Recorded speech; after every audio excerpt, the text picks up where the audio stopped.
Welcome to the Diary of Discovery, the podcast where we delve deep into the human experience of healing and transformation. I'm your host, Jacky Clark, and each week we will sit down with inspiring individuals who have embarked on their own personal journeys of healing and self-discovery. From overcoming trauma to navigating life's challenges, our guests share their raw and honest stories, offering insights, wisdom, and hope to all who tune in. So grab your favorite cup of tea, find a cozy spot, and join us as we uncover the power of resilience, courage, and the pursuit of authenticity. This is the Diary of Discovery.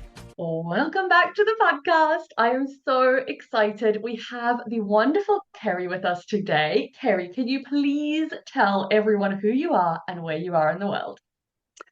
So I'm Kerry.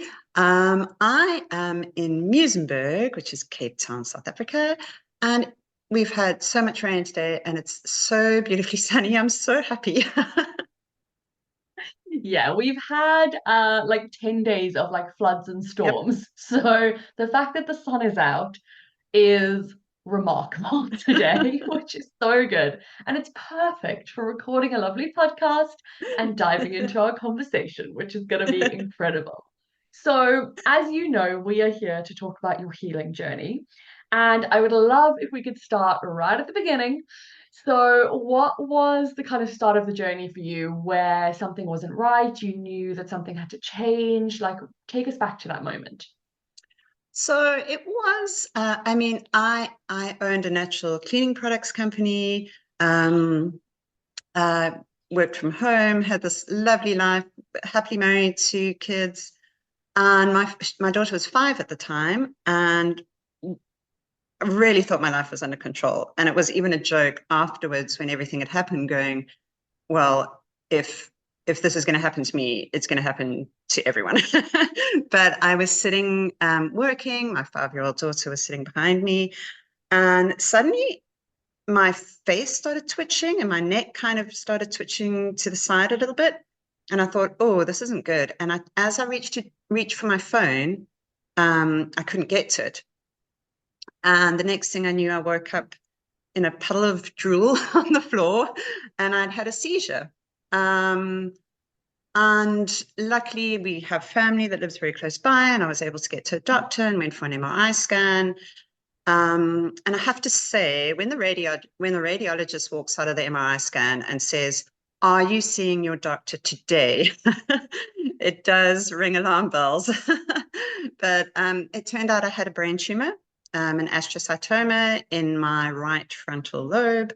It was about 2 centimeters by 2.5 by probably about 1.5 centimeters big.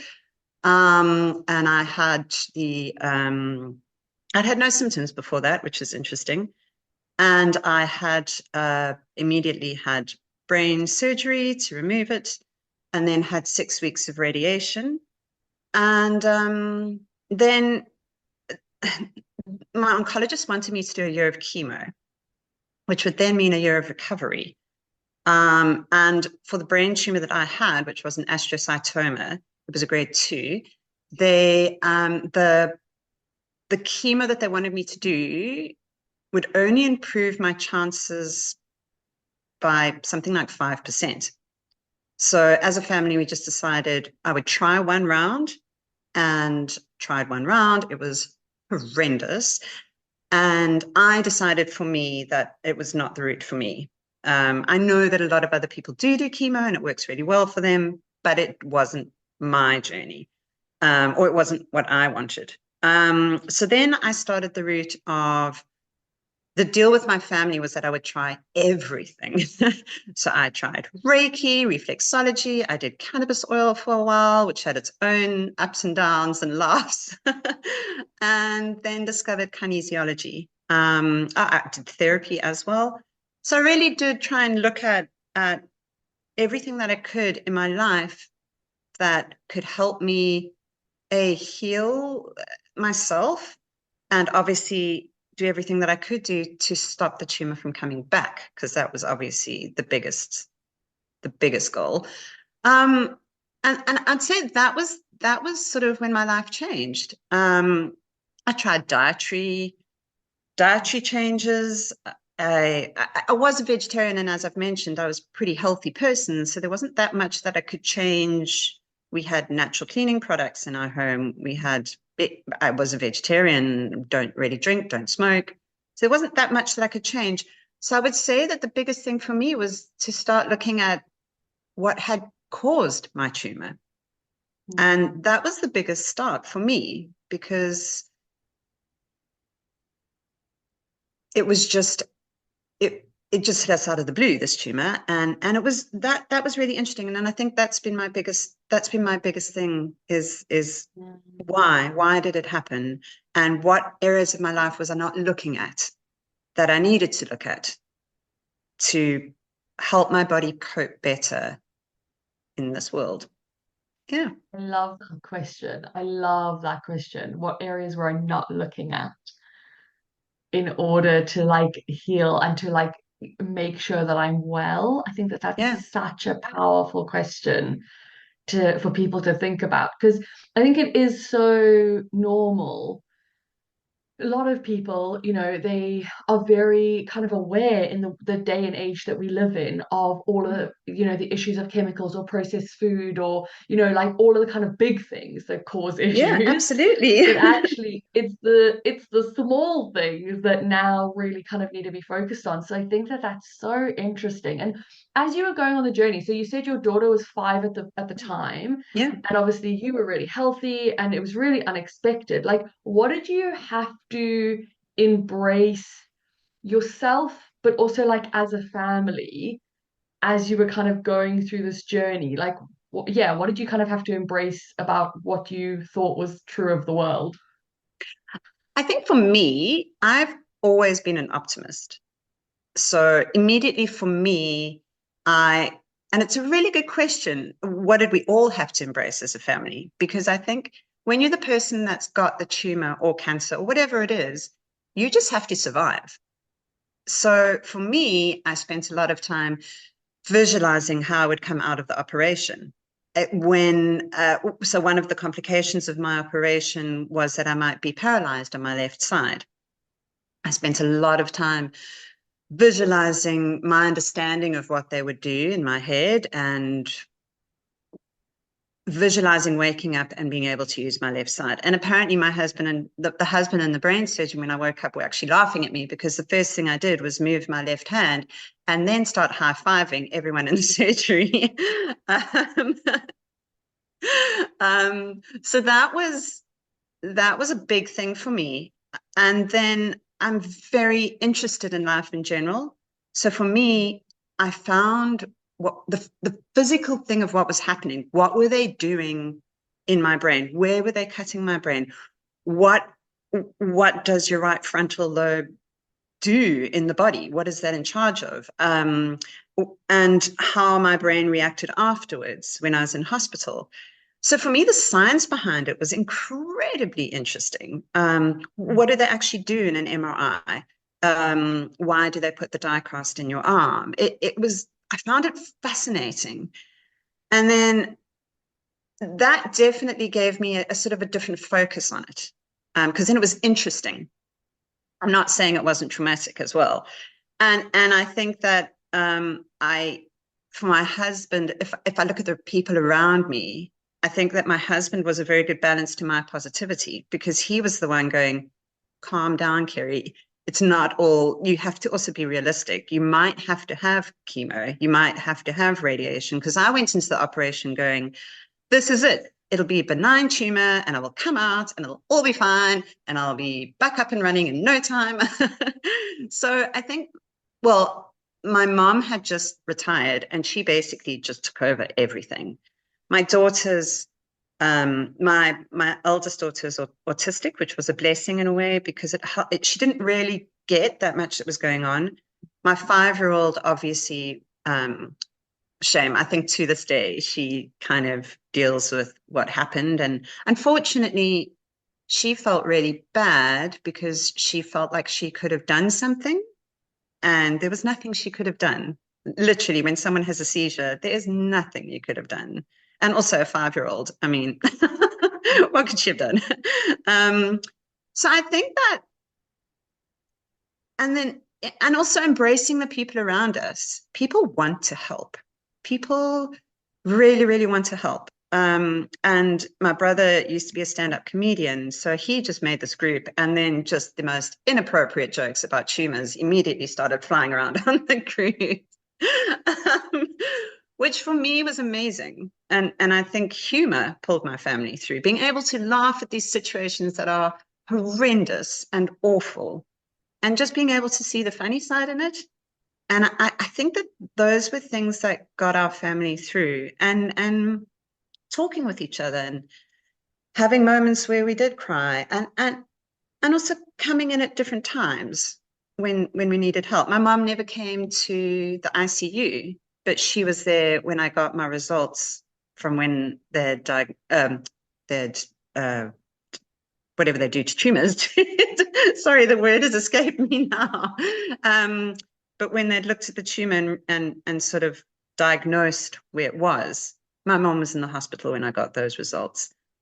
So my family were amazing at coming in at the right time, and yeah, accepting help and using the people around you, and realizing what different people are going through in your journey was quite important to me.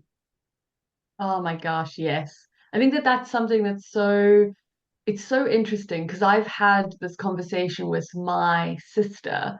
Um, in we both obviously in the same family lost the same amount of family members over the same amount of time, and both of us dealt with it very, very differently. Exactly. And as we kind of have come out the other side of that, and we're both much more healed and much more kind of regulated, she said to me once that she was so sorry that she couldn't support me Yeah, in the way that I needed to, like I needed her to at that time.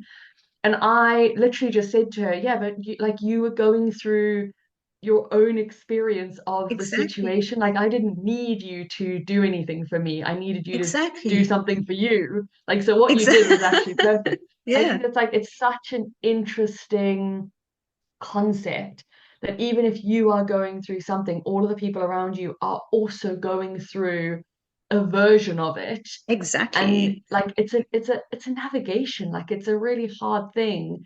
And as you were going through, so you said that you were super optimistic in this kind of Yes, whole journey, and it's so absolutely. incredible that you had so much support from your family. I think that that's wonderful. But were there any moments where you like genuinely just didn't think you would make it, or like were really scared?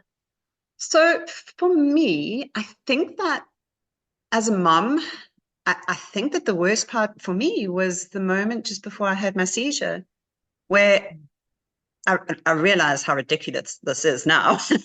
But you know, when you're a mum, you have this thing that you'll overcome anything for your children, and you'll always be there. Nothing will take me away from my kids. And here I was with my daughter alone in a house, and I could do nothing. I had a seizure, and I think that was definitely one of my darkest moments. And I think I never, I always thought I would make it. I never went to that place where I'm not going to make this. In my head, I was just going to do it. And but I do think that, you know, the downside to being that positive is that, you know, I mentioned my mom coming into the hospital, and that was a really bad time for me. And again, going back to what your family does, my husband had actually kind of prepared my mom and said, there might be bad news. So when you go in there, you have to be there. And my mom was amazing. She came in. I got the report saying I'd need to have radiation and chemo. And I think that was where I fell apart. And that I think just that thing that I felt like I was losing control of everything. And then becoming used to the new norm. And unfortunately, the problem with a brain tumor, well, it's your brain. So half the time you feel very out of control because I it was becoming used to the new norm of what I could and couldn't do. Um, for example, my husband would walk into a room and I'd go, I want to tell you something, and then I'd just stop. And in my brain, it was just squiggles. Like there was nothing at that point. But my husband used to get really annoyed because he would come running in and then I would have nothing. My brain had just switched off. And these are all things that have gotten better over time, over the years. But I was a very active person. I ran a company. I was, and getting to the point of being okay with the fact that I really had to just be patient. I couldn't do physical things. I couldn't sit in a room. I couldn't sit on a chair for a very long time. I had to sit on a couch because I'd get so tired. I couldn't, my children, I had to ask them to keep quiet all the time because I would just get such a bad headache. It was that, it was getting used to the new norms for me. And I think possibly because I pushed myself too hard, I then started having panic attacks. So then I landed up in the ER with a panic attack, which also I'm going to drive to give it a new name because panic attack does not give it the absolute horrendous feeling that it is. The panic attack doesn't do what it is justice, the name. It's horrendous. And I have so much empathy and sympathy for anyone who has panic attacks. And there was something else for me is that I think I'd always thought of myself as quite strong. And to have these panic attacks was just this thing of, oh, I'm a different person now. And I lost who I was. And I had to get used to the person that was there. So there was a grief. There was a grief there there was a death of the person that I was. In the long run, it's turned out to be an amazing thing. But at the time, I didn't see that. Yeah, no, absolutely. I think it's so interesting because there's so many there's so many kind of like threads that run through this. In one of our other guests said that when she was going through, so she had depression, but when she was going through that, like she'd always seen herself as somebody really strong.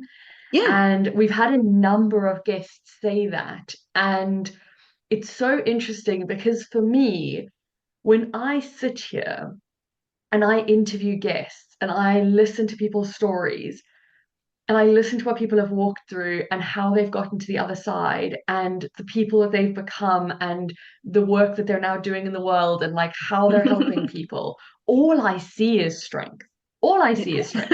Like it takes such a strong person to feel their feelings. It takes Yeah. such a strong person to navigate through, these massively hard things. And like that idea of like a panic attack, your body literally feels like it's dying. Exactly. And so many people don't understand that Yeah, feeling of what people go through, but people come through the other side of it. absolutely. They do. Like it's just so incredible. Like there's so much strength in all of it. Exactly. And that's what I've loved seeing in other people and also loved learning. And it's interesting there that you say that feeling of feeling your feelings, because it's really hard. It's not an easy thing to do. And it's not just one feeling. You've then got to go, okay, let's take that off. What's the next feeling? And what's behind that? And what's behind that? And it's uncomfortable and it's horrible. And it's so yeah, that was Oh, absolutely. I think like that is probably the hardest part about healing yeah. is feeling your feelings. Like we're led to believe as we grow up that there's like five feelings. Like you're either Yeah. happy, sad, like Yes. angry, like Yeah, like they like we're like taught to believe that there's such a small range of feelings that we can feel. exactly. But if you look at things like the emotional scale and stuff like that, you've got like 26 feelings that you can range through and you can Absolutely. feel like because we're such complex beings we can feel multiple of those things all at the same time for different reasons about different Exactly. things and like feelings are the most complex things that we get to have. Exactly. Incredible. But like when you think about that and you think about how something like this happens, like you've got your optimism like Yeah. coming in, but then you've got like the management of everyone else around you and that thing of being a mum and what that means for your kids. And you're feeling a bit of guilt and you're feeling a bit of fear and you're feeling a bit Oh, of like, like intrigue about the science behind it. Like there's so many everything. things going on. Oh, absolutely. And then we're like, just contain it in your tiny little body and be okay with it. Exactly. And I also think, unfortunately, we're almost taught to believe that some emotions are bad and some are good. They're just emotions. That's all. And they change all the time. And I think that for me was, it's fine to be terrified. It's fine to be angry. In fact, I don't think that you can get to your healing process if you're not moving through those emotions.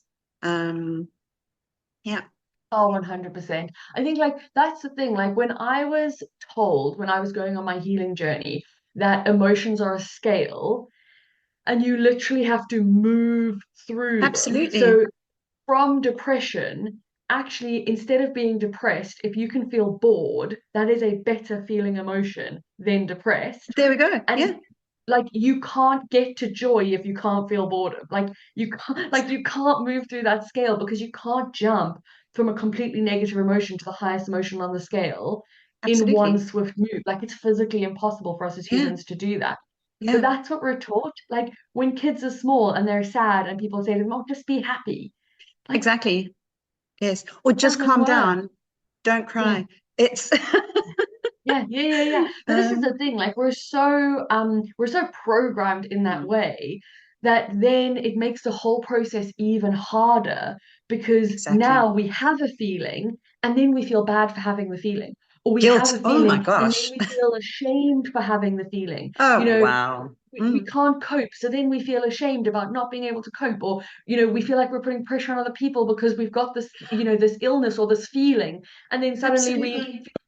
and like there's just like so much that's It's just in this top of it. circle of guilt and shame eventually. And it's so not realistic. I remember saying to friends of mine 6 months later, I said, I'm so bored about talking. I'm so bored of myself. I'm so bored of, and I've heard people that have had grief. They say, I'm so bored of this. I don't want to bore you. And my friends would say to me, you live with it. We don't live with it. We only see you maybe once every 2 weeks or once every month. For us, it's not boring. And Yeah. to realize that everyone has, yeah, people don't get bored of other people's problems. I think as humans have this amazing ability to help each other. And I think the only thing that holds us back is ourselves because we feel guilt and shame, which are, they're just they're wasted. Yeah, no, absolutely. Mm. Absolutely. So as you were going on this incredible journey of, healing yourself, building as a family, like doing all of these things, what do you think your biggest kind of outlook change was from where you were to say where you are now in life? Time, time. We have so little of it. And I think for us, I mean, my husband came to work from home. He'd always said he wanted to work from home, and had just never done it. But he came and worked from home. I eventually sold my shares in my company to do something that I really wanted to do. And that was just, we have so little time and we need to do as much as we can. And getting old is a privilege. That's one of the things that I really, really value now. And I also value different things in people. Honesty is hugely important to me now, and also having people around me that can laugh at themselves, can laugh at me, so that I can laugh at myself. Those are the things. But then there was another side to it for me, and it goes back to that eternal optimism, which I think eventually actually came back to bite me.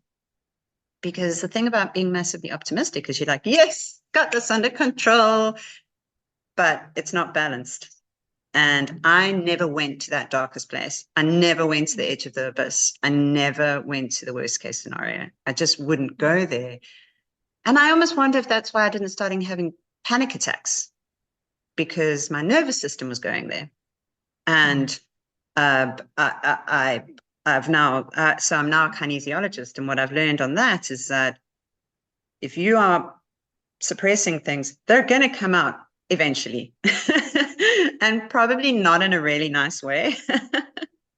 So that for me was a huge shift, is that I have to balance my positivity with a little bit of, my husband calls it reality, but I like to call it sort of feeling the trauma of what I went through, and not diminishing the trauma and the horror and the pain, and because we have those as well.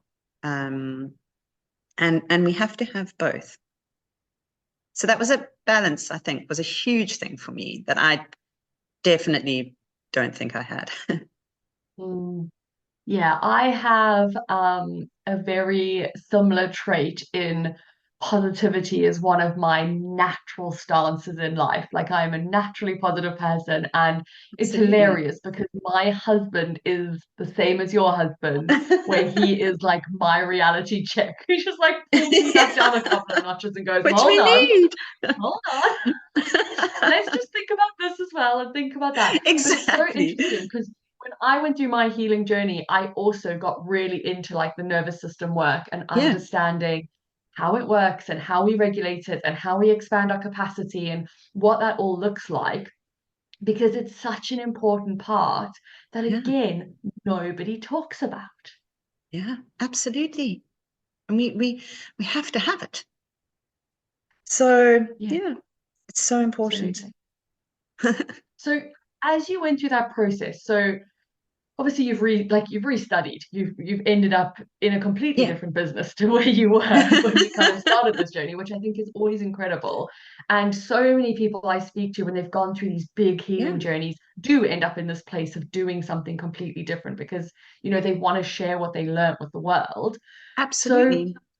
tell me, one, how did what you learned help your own journey, like you getting better? And then how did you start this work and actually working with other people in the space? Because I think it's always really fascinating to kind of hear that. So let me hear it. So I think in the beginning, when we first started talking, I mentioned that I really had this thing of wanting to know why. And I went through the whole physical thing, and I stopped drinking wine and eating chocolate, and then realized that actually I don't want to do that for the rest of my life. I want to have a glass of wine every once in a while, and I want to have a piece of chocolate. So, and I decided that if kale was the cure for cancer, then I was going to die. So personally, for me. But fundamentally, what I realized was that I've always felt unworthy, and I don't think I felt like I belonged here.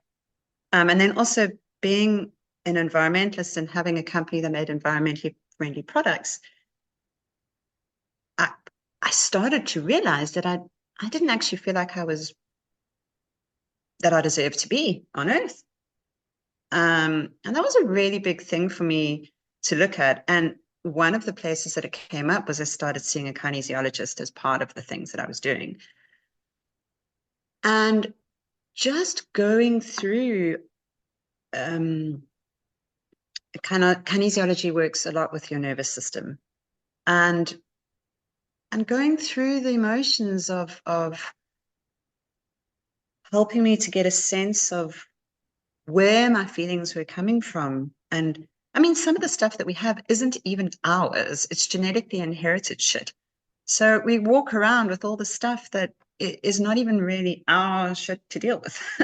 So that for me, and I think for me, kinesiology became, when I was healing, it became this thing that really made so much sense to me, and how all of our systems are just so interlinked. Our nervous system is related to our lymphatic system, our digestive system. I mean, every single system in our body is just connected, and everything has a play on everything else. So we can't just look at one system. And I also then sort of, I saw kinesiology for me as, I feel like my brain surgeon and the radiology saved my life. I mean, I wouldn't be here if it wasn't for that. But I feel like kinesiology healed me. And that for me became and then that became my thing, that I thought I really love this, and I want to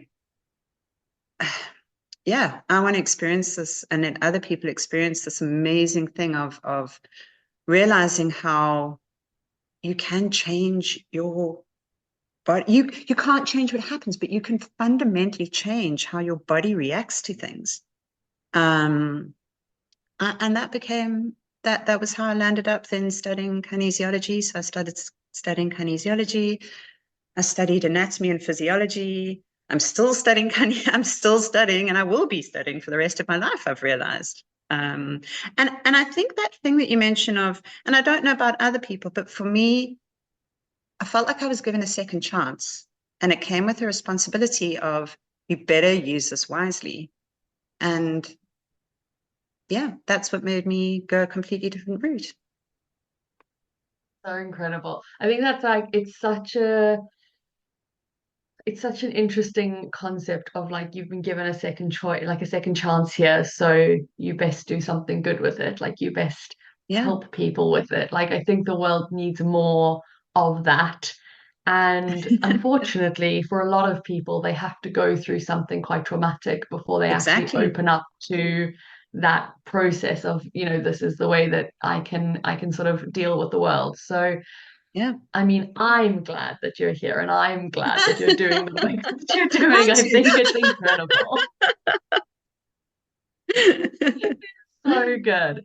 So, what advice would you have for somebody who is kind of starting this own process? So, either they've, just got a diagnosis or they are feeling really overwhelmed with their feelings. Like, what would your advice be to just get started on this healing journey? Oh, help. Take help. People want to help. Fundamentally, people are kind and they want to help. And how often, if you're sick, does someone say, "Can I get you something from the shops?" And you go, "Oh, no, don't worry," because you feel guilty to ask them. Take the help. We had a friend of mine that lives in the UK. I'd never even met her mother. She dropped off dinner for us every single Wednesday night for 6 months. It was amazing. I couldn't drive, and my husband was working at the time. My mom was dealing with the kids, and I had to get to radiation for 6 weeks every day. And my friends just made a roster of who was coming to pick me up. So take help. It is there, and people want to help. And that comes with also a bit of a responsibility to also recognizing help and seeing help in the little places. So I listened to another one of your podcasts, weirdly enough, I've never done a podcast interview before, and I was really nervous about it. So I thought, well, I'll just go and look. And you had Alice Alamon, I don't know if I'm pronouncing her name correctly, and her personal journey of pain, healing, and growth. And she talks about the crumble.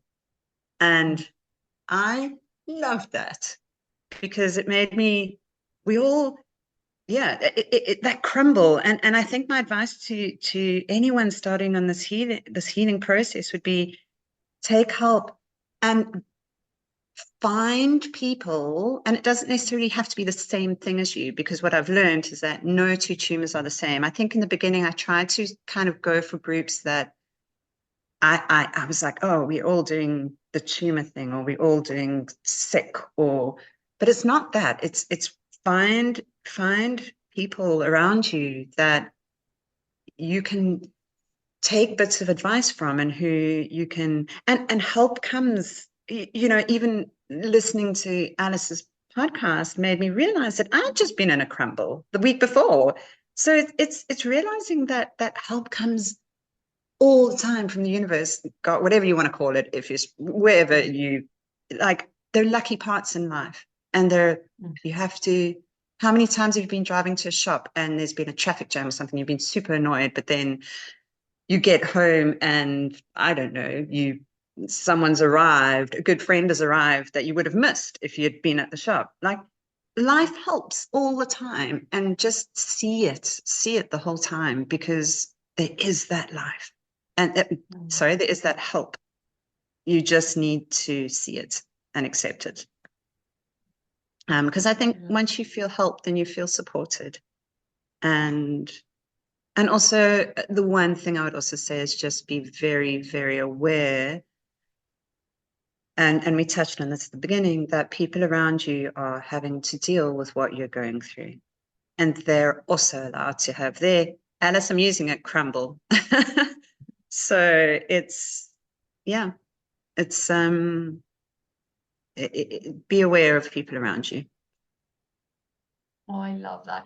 I think it's so like it's so true that there are so many people who want to help, who have gone through something, even if it's not the same as you, but Mm, who've gone through something and they get yeah, it and they know, and yeah, it can be hard, but there are people who just genuinely are good people. And yeah. the world and social media loves to paint all of the bad stuff, loves to paint all of the drama, like Yes. drama sells. But Yeah, actually, it's so like I have undoubtedly found good people everywhere that I've lived, yeah, everywhere that I've gone, in every community that I've been in. And I think it's so important, as you said, to actually look for that and yeah. like actively seek that Mm. as a way of being. I think that that's so important. So, what is your next level then? What is healing is a forever thing? So, what are you focusing on next? So my practice is open, and I'm loving it. I'm loving meeting new people from all walks of life. I'm loving how kinesiology is. I love. I've loved watching how my family has watched me go on this journey and being quite skeptical about what I'm now doing.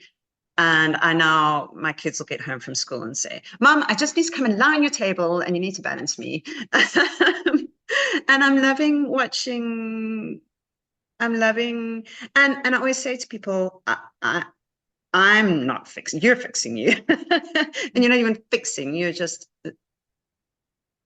for lack of a better word, balancing out things that are maybe stressing. But um, I'm loving, it's a very lucky place to, and even for, if I look at you with your podcast, you're meeting these amazing people that have been through things, and it's wonderful to allow people to be honest with you and to be able to help people see that there are other options for them as a person. Um, and that's on a conscious level and a subconscious level. And then I'm also loving learning. As I said, I'm still learning.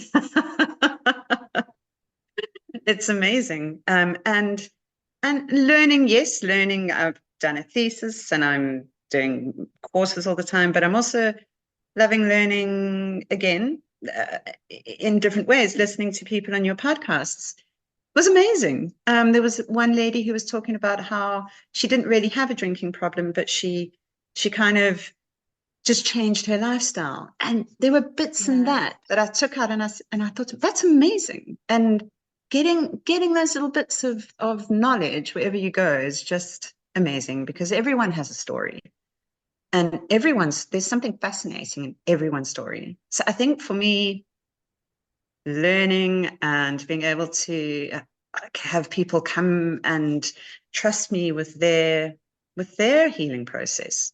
It's a huge, huge honor and privilege to be able to help people. Yeah. And No, again, I thanks don't so like much. that word almost, because I don't think that I help people. I think they come to me and then they help themselves. Mhm. You So facilitate. facilitate. There we go. Facilitate. You facilitate help.